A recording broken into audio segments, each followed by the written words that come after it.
It was the summer of 2006, and my Japanese host mother and I had just returned from a day out in the sweltering Matsuyama sun. We'd done some shopping, met with some of her family, and we'd also stopped off at a video rental store. A pretty standard day in the life of a high school exchange student during the endless days of Japanese summer break. There was something special about this day, though. The movie my host mother had so graciously rented for me was one I'd long hoped to see, one that wouldn't be released in America until a decade later. Only Yesterday, or in Japanese, Omoide Poroporo, was at the time a sort of holy grail for American fans of the vaunted Studio Ghibli. By 2006, the year of my summertime homestay, Miyazaki Hayao and his beloved animation studio had already begun to be household names in the US. Most of the studio's films had already been released on DVD stateside. One picture, however, remained elusive. Disney, Ghibli's US distributor, seemed to have no interest in releasing Takahata Isao's 1991 contemplative drama, Only Yesterday. The film had been Japan's biggest box office draw in the year of its release, but it was assumed Disney believed this long, down-to-earth slice-of-life picture to be unmarketable. The fact that there's an entire section focusing on an elementary school class coming to terms with learning about menstruation probably didn't help things. At 16, I was already a huge Ghibli fan, and if you can't already tell, a pretty big geek. I plopped down in front of the Kuramoto family CRT, overjoyed at finally being able to see this elusive film. Soon, I was doing my best to concentrate on the Japanese dialogue, although 3 years of high school Japanese wasn't quite enough to grasp the intricacies of the film's human emotion, or its discussions of organic farming ethos. Then, during one of the many scenes set in a Japanese elementary school in the 1960s, I heard something I'd never expected. Something that didn't come from the Japanese culture I'd been immersed in for the past 3 months of my exchange. It wasn't some ubiquitous sound from generalized American culture either. It was something from my other culture. Something much more personal. This was something Jewish. In the background music, I'd recognized the incredibly familiar refrain of an accordion, playing a song I'd known since preschool. A song I'd sung and danced to 100 times, but never once heard outside of a Jewish context, and which I'd never expected to hear in Japan, where I'd until then encountered not a single Jewish cultural artifact. My eyes went wide as I spoke out to no one in particular. That's Mayim Mayim.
Welcome once again to Unseen Japan, your one-stop spot for in-depth Japanese history, culture, and current events.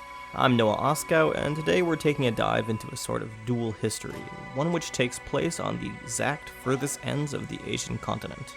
As a Jew who grew up completely immersed in Jewish culture, but who also spent the better part of a decade living in Japan and twice as long studying and working in the language, I'm always happy to be able to speak about the rare occurrences when these two cultures intersect.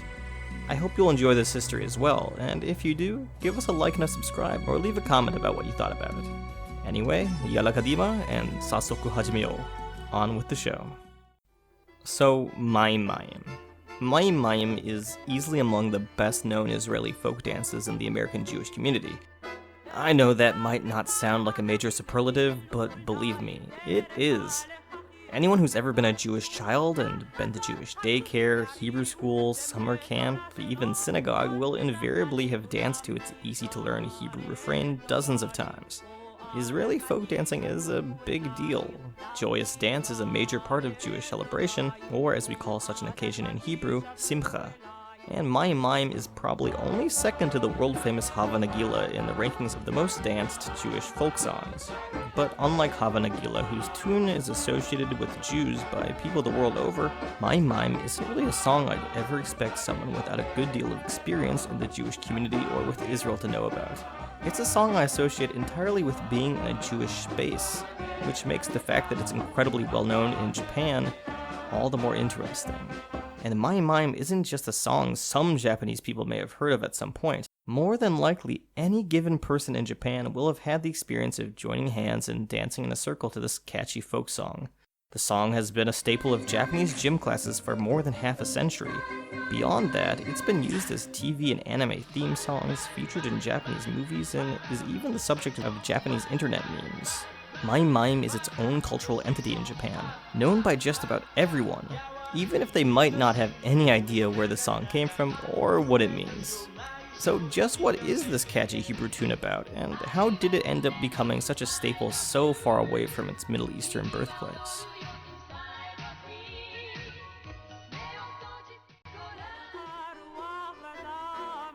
The place? The British Mandate of Palestine in the 1930s. Less than 2 decades earlier, this land had been ruled as a distant backwater of the Ottoman Turkish Empire. With the Turkish defeat in World War I and the breakup of the Ottoman state, however, it had fallen to the British, who were left to govern the native Arab population and a growing community of Jewish returnees. While Jews had lived in the region for thousands of years, the vast majority had long been in a state of diasporic exile. Now many were returning to their cultural homeland, spurred on by Theodor Herzl's call to create a Jewish state which could protect the oft-abused Jewish population. They came from numerous countries: Poland, Yemen, England, Russia, the Netherlands, Lithuania, and later waves would see millions of Jews arrive from even more diverse locales: Morocco, Tunisia, Iran, Uzbekistan, India, South Africa, America. Increased anti-Semitism and violent pogroms in Europe in the 1920s and 30s spurred on more and more Jews to flee their homes. Those who felt the need to create a permanent safe haven for their beset-upon people came to Palestine, ready to build new communities to revitalize Eretz Yisrael. Communities whose increasing presence could not help but cause anxiety in the local Arab population, leading to sporadic and then chronic conflict. While all Jews shared overarching culture and a connection to this land, these newcomers had arrived from a number of countries and spoke numerous separate languages. Some came from communities with centuries-old traditions grown in their former host countries, such as Russia or Lithuania. To create a new nation-state, they would need to find a common tongue, and to create a new national culture.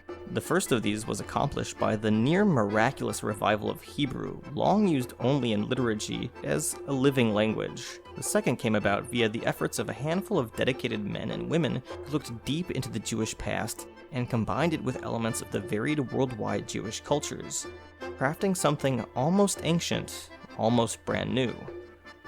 These emerging old-new art forms resulted in a unique synthesis of folk culture and idealistic, forward-looking modernism. And one of the most successful of these new Israeli cultural artifacts was the Israeli folk dance.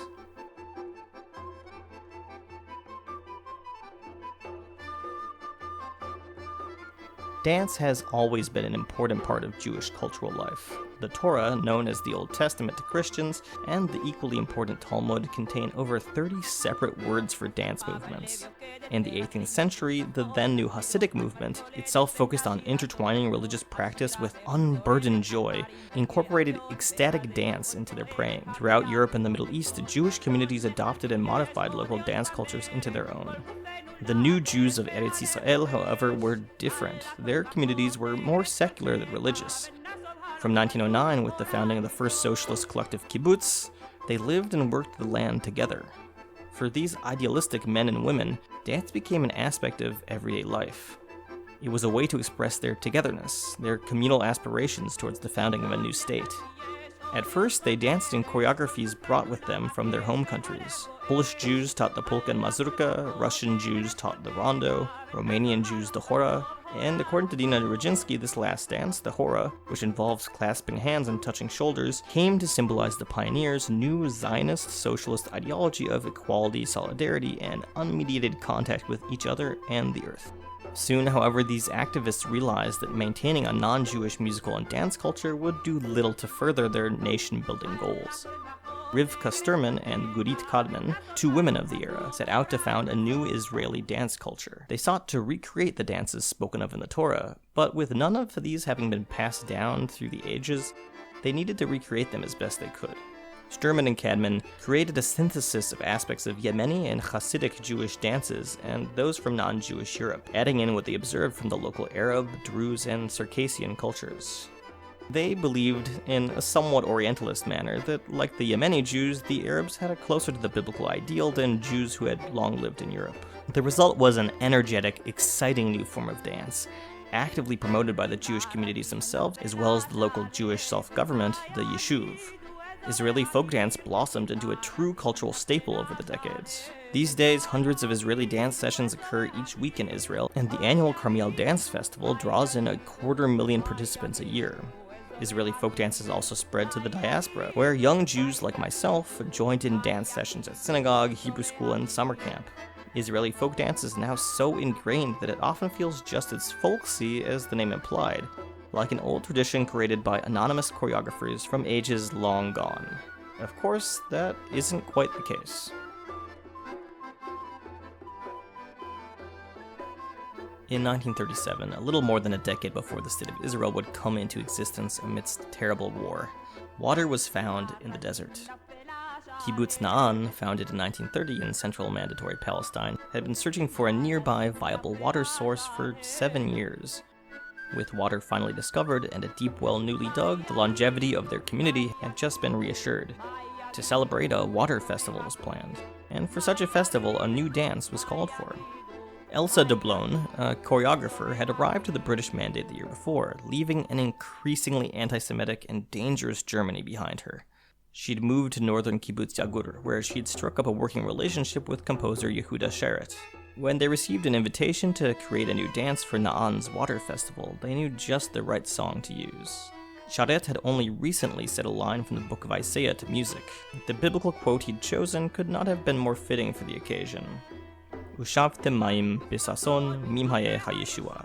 With joy you shall draw water from the springs of salvation. That's right, Mayim Mayim means water, water in Hebrew. De Blone added choreography to further demonstrate the aquatic theming. She later explained that, "My dance began with a step which I felt expressed waves. The next part, in which the dancers entered the circle, expressed the flowing of water from the well." They brought the dance to Kibbutz Na'an, where it was a huge hit. Visiting youth from other kibbutzim brought the dance back with them, from whence it soon disseminated across the whole of the Yishuv. By the time the Yishuv morphed into the independent state of Israel in 1948, Mayim Mayim was already a part of the local culture. A decade later, and a world away, it would do the same in a very different country.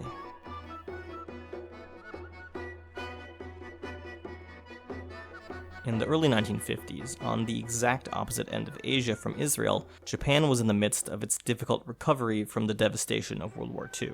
These were the waning years of the American occupation, meant to forcefully guide post-war Japan away from its militaristic past and towards democracy. Japan was slowly emerging from the haze of defeat, its ruined economy and bombed-out infrastructure gradually coming back to life. The Japan of those years was often a depressing place, with many suffering from lack of purpose, sometimes culminating in an all-encompassing malaise known as kyodatsu. Some at the American military GHQ thought they knew a cure for this deep ennui. Surely some good old folk dancing would do the trick, getting people moving and interacting with foreign culture in a positive way. Best of all, thought U.S. Army Recreation Specialist Warren Nebro, folk dance could have its own democratizing effect. Such dances, where all joined in together as equals regardless of social rank, might have the effect of helping level the hierarchical playing field of Japanese society. GHQ began promoting folk dancing and hoedowns across Japan. Meanwhile, private foreign groups began hosting dances too. Soon, luminaries of the nobility, like Prince Mikasa, brother to Hirohito, were seen dancing hand in hand with foreigners and commoners alike. Grandiose ideas about democratization aside, foreign folk dance did indeed spread like wildfire across a Japan that was at the time completely barren of amusement and distractions. Soon, groups like the National Folk Dance Federation of Japan had popped up, helping to spread local Japanese dance traditions alongside foreign styles. In 1955, 2 years after occupation's end, the Japanese government began instituting foreign folk dance as a required part of public school physical education. Soon these folk dances had made their way to the annual sports days, known as undokai in Japanese, a phenomena that former English teachers like myself know very, very well from the Japanese public school system. In 1958, American dance pioneer Ricky Holden arrived in Japan, fresh off promoting folk dance in Japan's former colony of Taiwan. Holden had studied Israeli folk dance in the newborn Jewish state.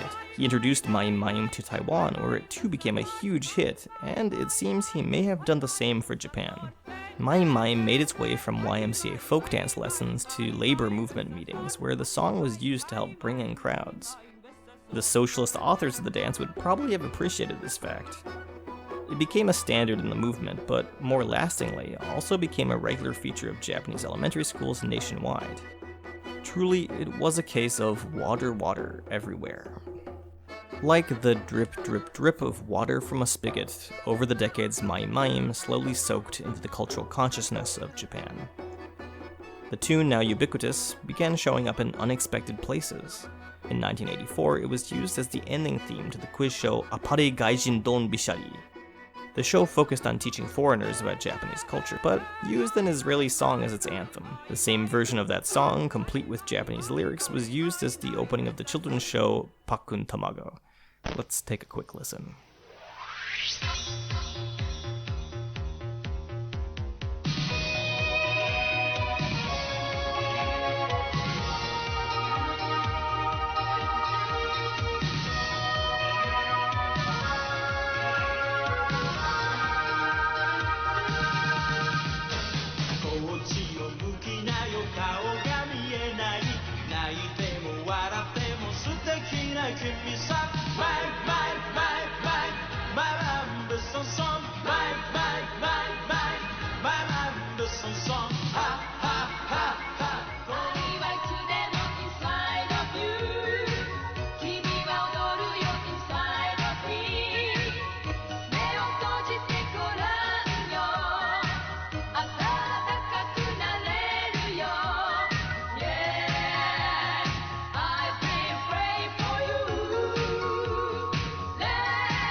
Later, Mayim Mayim was used for a food ad by the Marumiya Corporation. Here they put Mayim to punny use by changing the lyrics to my, umai donburi, tasty meat over rice.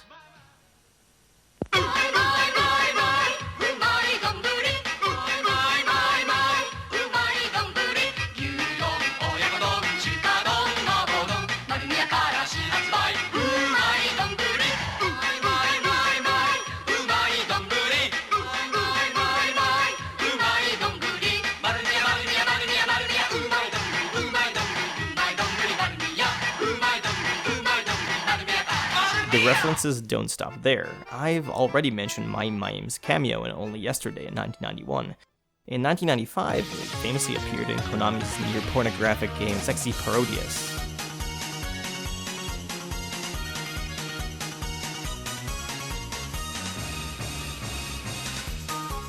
Next came its use in the internationally released Game Boy camera. I'm sure that many of the people who are watching this who are around my age might actually have heard it in this game. Mayim Mayim has since featured in innumerable anime series, and I personally caught it in 2004's Jubei-chan the Ninja Girl, The Counterattack of Siberian Yagyu.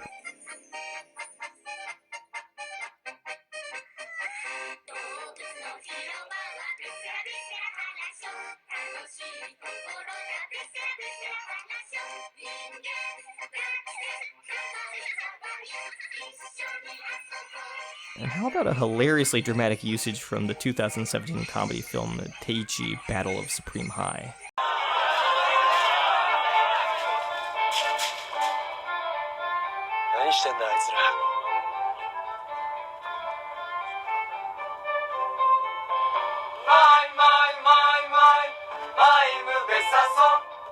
マイム。負けると分かってやけになってんだろ。哀れだな。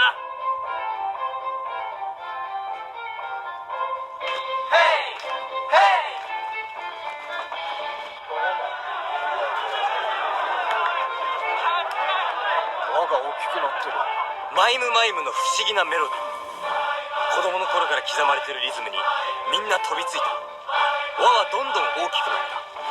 それは中央の森園先輩を称えているかのようだった。しかし森園先輩を中心とした輪に入ることができなかった。この奇襲攻撃は全校生徒の心を動かした。これが回転の歴史に残ったマイムマイム事変だ。 And next came the memes. In 2009, a remix of the Sexy Parodius version launched a wave of meme remixes on sites like Nico Nico Doga and the fairly infamous 2channel. Such videos often combine anime scenes and dialogue to create hyper-crazed character-theme versions of the songs. As an example, here's one for Mr. Osamatsu alongside a Kimetsu no Yaiba version. ねえ君ちょっと聞いて。俺松野家長男松野おそ松です。犯人がこの世のどこかにいます。貸し切り？もう無理。誰かがあんなひどいこと言うから。じゃあ行こうか。男だー！ねえちょっとわしと送ったりしない。俺は山の漢字の。いや全く分かってない漢字が。ほらいい加減にしないか。デニーズどうしたんだ。誰なんだこれは。お前だ。違う人だ。静かにしてください。俺はお前じゃない炭治郎だ。山降りて。いい加減に。And notice the huge view counts. As many as 1,800 separate versions of this meme exist. Mayim Mayim has truly penetrated deep into the shared Japanese psyche. Indeed, Google Trends seems to think that Japan is more interested in the song than the rest of the world combined. Despite this fact, I'd hazard that only a small percentage of Japanese people who know of the song are aware of its origins or meaning. Whenever I've mentioned the song to Japanese friends, they've always easily recognized it, and just the same, they've been completely unaware of it being Hebrew, Israeli, or of its connection to Judaism. No, this isn't a knock against my friends. I doubt American kids know much about the folk songs they dance to either. But to underscore this point, I recently watched a segment from MBS announcer Kotonoha, where the announcers in question wander around Osaka looking for people who know the origins of Mayim Mayim. No one can remember that Bishason comes after Mayim, and one woman guessed that Mayim might mean chime, another guessed that it might mean mime. Mayim Mayim Mayim Mayim Mayim.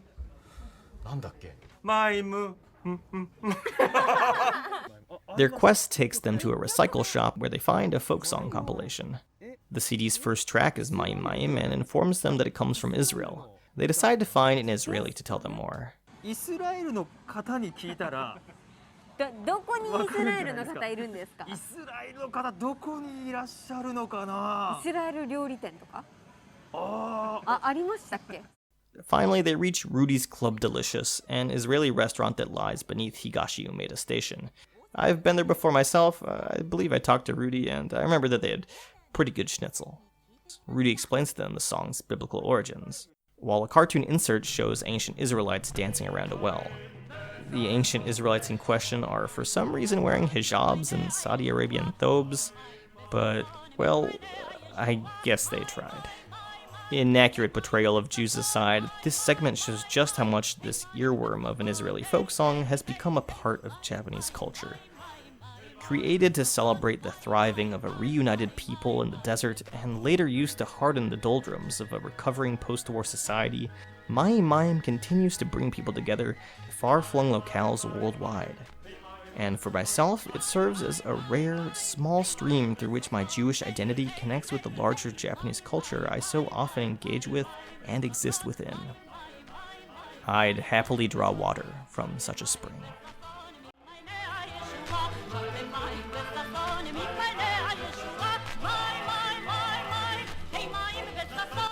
Alright everyone, thanks for watching this bit of Japanese Jewish history all the way to the end.